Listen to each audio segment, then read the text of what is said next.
Hi friends, నా పేరు రాజు. So అందరికి తెలిసిన మ్యాటరే ఇది. పృథ్వీ ఆర్ విష్ణుప్రియ వీళ్ళిద్దరిలో ఎవరో ఒకరు ఎలిమినేషన్ అయితే ఖచ్చితంగా అవుతారని చెప్పేసి అయితే ముందు నుంచి ఉన్న టాకే. ఎందుకంటే ఓటింగ్ పరంగా చూసినా వీళ్ళిద్దరే ఉన్నారు, ఇంకా దేని పరంగా చూసినా సరే వీళ్ళిద్దరే ఉన్నారు. ఇద్దరిని కూడా ఎలిమినేట్ చేసి పడేసి ఉంటే పీడా పోయి ఉండేదని చెప్పేసి కొంతమంది అయితే కింద కామెంట్లు పెడతా ఉన్నారు. సో మొత్తానికి పృథ్వీ ఎలిమినేషన్ అయిన సిచ్యువేషన్ చూసారంటే అంతగా ఏమి ఎగ్జైట్మెంట్ ఏమి అనిపించలా. ట్విస్ట్లు అదేంది ఇంకా ఏదో చాలా రకాలుగా చెప్తారు కదా, అవేమి అనిపించలా. ఏదో సింపుల్గా వచ్చి పోయినట్టుగా అనిపించింది. పృథ్వీ కూడా అలాగే బిహేవ్ చేస్తున్నాడు. ఏంది ఫస్ట్ నుంచి కూడా ఎన్ని రోజులు ఉంటాం, పోయే రోజు పోతాము, ఎందుకు దానికి అంత ఫీలింగ్ అని చెప్పేసి ఇన్ని రోజులు ఎపిసోడ్లు అన్నీ చూసిన తర్వాత పృథ్వీ ఎక్కడైనా సరే అంటే తను ఫీల్ అయ్యి అరే తనకు బాధ కలిగిన సిచ్యువేషన్లు ఏమన్నా ఉన్నాయంటే చెప్పుకోవడానికి ఒక్కటి కూడా లేదు. అయినా కూడా ఇన్ని రోజులు అతను లాక్కుంటా రావడానికి కారణం ఏంటంటే ఫస్ట్ నుంచి పృథ్వీ ఎలిమినేషన్ అవుతాడు అంటే ఫస్ట్ ఎపిసోడ్లోనే పృథ్వీ ఫస్ట్ వీక్లోనే అంటే ఫస్ట్ వీక్ కాదులే సెకండ్ వీక్లోనే పృథ్వీ ఎలిమినేషన్ అవుతాడు అన్నప్పుడు అభయ్ అన్న ఎలిమినేషన్ అయిపోయాడు. అభయ్ అన్నకి అప్పుడు కాంట్రవర్సీ అయింది కదా బిగ్ బాస్కి అభయ్ అన్నకి. ఆ సిచ్యువేషన్లో పృథ్వీ ఎలిమినేషన్ అవ్వాల్సింది, అప్పుడే తప్పించుకున్నాడు పృథ్వీ. అండ్ నెక్స్ట్ నుంచి చూసుకున్నారంటే ఒక్కొక్కటి తనకి అదృష్టం అనుకోకుండా వచ్చిన అదృష్టాలు చాలా ఉన్నాయి.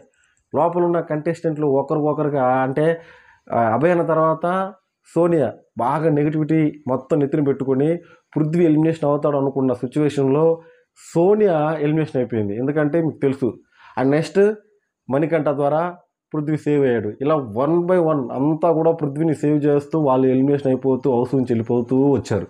ఇప్పుడు ఫైనల్గా ఇక్కడ దారులు ఏం లేవు. ఎందుకంటే ఇప్పుడు ఉన్న వాళ్ళంతా కూడా టాప్ ఫినాల్లో కూడా వెళ్ళిపోయారు ఆల్మోస్ట్ అందరూ కూడా.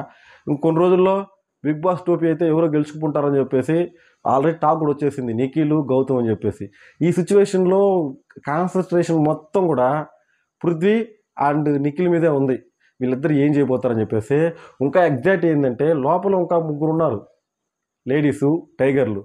ఈ ముగ్గురులో కూడా ఎవరో ఒకరు గెలుస్తారని చెప్పేసి అయితే చెప్పుకుంటా ఉన్నారు.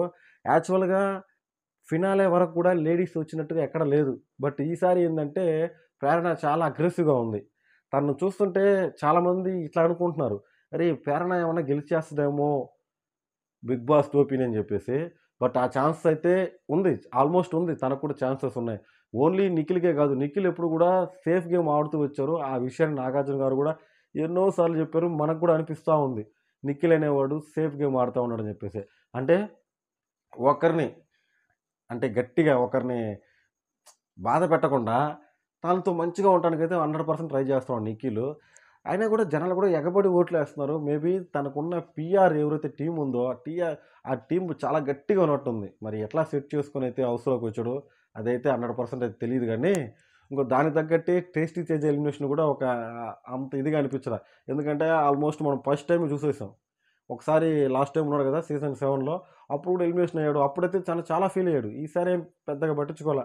మా ఫస్ట్ నుంచి హౌస్లో అదే చెప్పుకుంటూ వస్తాడు, మా అమ్మని తీసుకురావాలనుకున్నాను, తీసుకొచ్చాను, అయిపోయింది, ఎలిమినేషన్ అయిపోతాను అన్నట్టుగానే సింపుల్గా చెప్పేశాడు. బిగ్ బాస్ హౌస్లోకి ఎవరు వచ్చినా సరే ఆడే కంటెస్టెంట్లు తీసుకురావాలి. కానీ అరే వాళ్ళ పేరెంట్స్ వస్తారు వాళ్ళ కోసం వెయిట్ చేయాలని చెప్పేసి వెయిట్ చేసే కంటెస్టెంట్ని అన్ని రోజులు ఉంచకూడదు.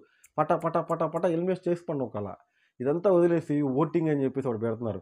ఓటింగ్ని అన్అఫిషియల్ చూస్తున్నాం కానీ అఫీషియల్ ఓటింగ్ ఎవరికి తెలియటం లేదు ఎంతవరకు నిజమో అబద్ధం అని చెప్పేసి. ఈరోజు పృథ్వీ ఓటింగ్ పరంగా చూస్తే పర్వాలేదు బాగానే ఉంది, అయినా ఎలిమినేషన్ అయిపోయాడు. టేస్టీ తేజ కూడా ఓటింగ్ పరంగా చూస్తే పర్వాలేదు బాగానే ఉన్నాడు, కానీ ఎలిమినేషన్ అయిపోయాడు. ఇప్పుడు ఈ ఎలిమినేషన్ చూసిన తర్వాత అవినాష్ని గట్టిగా లేపడానికి బిగ్ బాస్ 100% ట్రై చేస్తున్నట్టు అనిపిస్తుంది. అవినాష్కి ఎందుకు ఆల్మోస్ట్ అతను ఏమన్నా ఉందా? సరే ఓకే, ప్రతిసారి అవినాష్ని రోహిణిని అన్ని టాస్కులు ఏదైనా సరే ఒక ఏంటి కామెడీ చేయాలన్నా దేనికైనా సరే అవినాష్ని రోహిణి ఇద్దరినే పిలుస్తున్నారు. మిగతా వాళ్ళు కూడా ఉన్నారు. దాన్ని బట్టి చూస్తే ఏమర్థమవుతుందంటే రోహిణి అవినాష్ని బిగ్ బాస్ టీము గట్టిగా అయితే అనుకునింది లేపాల వీళ్ళ చేత కప్పు కొట్టించాలని చెప్పేసి అయితే అనుకుంటున్నట్టుగా అనిపిస్తూ ఉంది. బట్ ఏంటంటే మొన్న అవినాష్ ఫినాలకు వెళ్ళటం ఫస్ట్ ఫినాల కంటెస్ట్కి వెళ్ళిపోయాడు కదా, తను ఫినాలకు వచ్చేసాడు కదా. దాన్ని బట్టి చూస్తే అక్కడ ఏమి బిగ్ బాస్ ప్రోగ్బలం ఏం లేదు. తను టాస్క్ ఆడి 100% జెన్యున్గా అయితే వచ్చాడు. తను ముందు నుంచి కూడా ఒక మాట చెప్తా ఉన్నాడు, ఏంటి కమెడియన్స్ టోపీలు గెలవకూడదా అని చెప్పేసి. బట్ తను ప్రూవ్ చేశాడు కమెడియన్స్ ఖచ్చితంగా టోపీ గెలవచ్చు అని చెప్పేసి. ఇంకా క్లియర్‌గా చెప్పాలంటే ఈసారి 'బిగ్ బాస్' అనేది కొంచెం డల్‌గానే ఉంది. మరి ఎందుకో ఏమో అర్థం కాలేదు. చాలా అంటే చాలా డల్. లోపలున్న కంటెస్టెంట్లు అంతగా అతకటంల జనాలకి.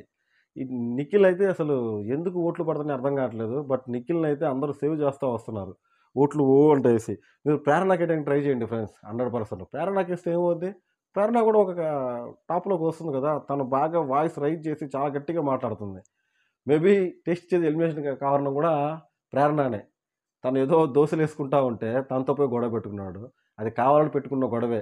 ఏదైనా కంటెంట్ ఇవ్వాలని చెప్పేసి పెట్టుకున్నట్టు అనిపించింది అదైతే. సో, అందుకే ఎలిమినేషన్ అయిపోయాడు. అయినా కూడా పెద్దగా ఫీల్ అనిపించలా. టెస్ట్ చేసి ఎలిమినేషన్ అవుతుంటే. అలాగే పృథ్వీ ఎలిమినేషన్ అవుతే పెద్దగా అనిపించలా.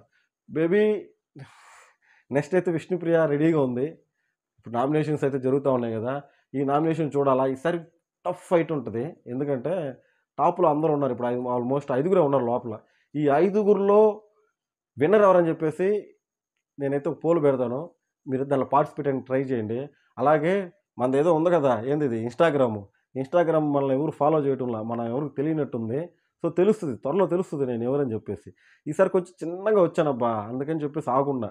అయినా గూడా మంచి వ్యూస్ ఇచ్చారు. మంచి డబ్బులిచ్చారు. ఇంతకంటే ఏం గావాలా? సో, ఫ్రెండ్స్ నా వీడియో నచ్చిందనుకుంటున్నా. ఇంకా ఎక్కువ మాట్లాడదలుచుకోలే నేను. ఇంక అందరి గురించి ఏం మాట్లాడతాము? రోజు జరిగే విషయాలే జరుగుతా ఉంది. ఏంది నామినేషన్స్ అవ్వటము, నామినేషన్ తర్వాత టాస్కులు పెట్టి నెక్స్ట్ చీఫ్ ఎవరని చెప్పేసి. ఈసారి చీఫ్ కూడా లేనట్టుండు హౌస్‌కి. చూద్దాం. ఆ చీఫ్ కోసం టాస్కులు జరగటము, ఆ టాస్క్‌లో గొడవలు జరగటము, ఆ గొడవలు జరిగిన తర్వాత నాగార్జున గారు వచ్చి వాళ్ళని వాయించటము, ఒకరిని ఎలిమినేట్ చేయటము. ఇది కంటిన్యూ‌గా జరుగుతున్న రొటీన్ అనమాట. మధ్య మధ్యలో సినిమా ప్రోమోలు, అలాగే ఇంకా ఉన్నాయి గదా! యాడ్లు. ఏది కంట్రీ ఫుడ్ లాగా ఉన్నాయి గదా! చాలా వరకు. వాటి గురించి కొంచెం ప్రోమోలు చేయటము. ఇదే జరుగుతా ఉంది. అంతగా ఏమి అనిపించలేదు. అంత ఫన్నీగా అనిపించలేదు. దీపావళికి ఏదో కొంచెం హౌస్ బాగా ఉత్సాహంగా ఉన్నట్టు అనిపించింది. బట్ లాస్ట్‌కొచ్చేలకి అదంతా మర్చిపోయారు జనాలు. ఏ రోజుకి ఆ రోజు చూస్తున్నారు గానీ, నిన్న జరిగింది ఈరోజు చూడటం లేదు జనాలు. సో, 'బిగ్ బాస్' టీమ్ గూడా మంచి కేర్ తీసుకుంటే ఇంకొంచెం ముందరికెళ్ళొచ్చు. నెక్స్ట్ అయితే మనం మంచి ఇదిగా వస్తాం. ఏందంటే లైటింగ్, గీటింగ్ అంతా ఎనకాల పెయింట్ గాని అంతా సెట్ చేసుకొనే ఈసారి వస్తా నేను. అప్పుడు మంచిగా ఉంటది. సీజన్ 9 కోసం నేను వెయిటింగ్ అబ్బా! సీజన్ 8 అయితే నేను గూడా సరిగ్గా ఇంట్రెస్ట్‌గా అయితే చేయలా. సీజన్ 9 అయినా సరే గట్టిగా చేయాలని చెప్పేసి అనుకున్నా. Okay guys. Thank you. ఒక లైక్ ఇవ్వండి.